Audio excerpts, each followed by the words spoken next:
The story of Spain, from fireside tales to empires. Once upon a time, in the far corner of a young world, there lay a land kissed by sun, sea, and snow-capped mountains.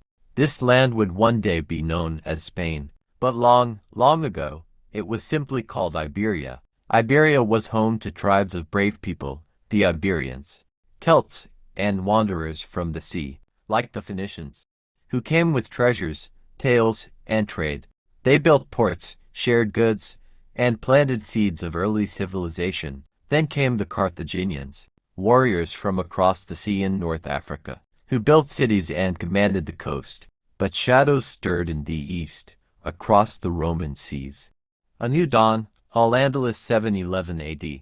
In 711 AD, a young commander named Tariq ibn Ziyad crossed the Strait of Gibraltar with his army from North Africa. In just a few years, most of Spain came under Muslim rule. Thus began the age of Al-Andalus, a golden chapter in Spain's story. Cities like Córdoba, Seville, and Granada became centers of learning, poetry, music, and architecture. Libraries held thousands of books. Scholars studied stars and medicine, and the beautiful Alhambra Palace rose like a dream from red stone. For nearly 800 years, Muslims, Christians, and Jews lived, learned, and sometimes clashed, but together they created a culture unlike any other. The Great Reclaiming, the Reconquista. Far in the north, Christian kingdoms had never stopped dreaming. One day, they whispered, "We'll reclaim our land." So began the Reconquista, the long, slow reclaiming of Spain. Year after year, battle after battle,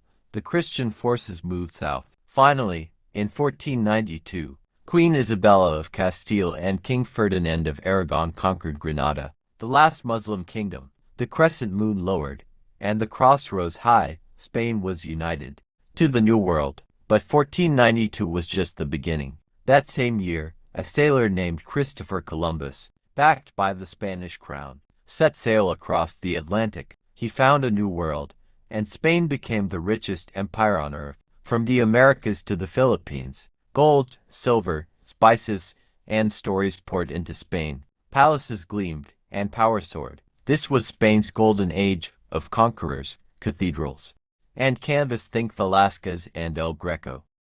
But empires fade. In the centuries that followed, pride gave way to problems. Endless wars drained the treasury. Colonies revolted and broke free. Rivals like England and France rose in power. Spain began to struggle, not just with enemies, but within itself. Civil war and darkness. 20th century. In 1936, Spain was torn in two.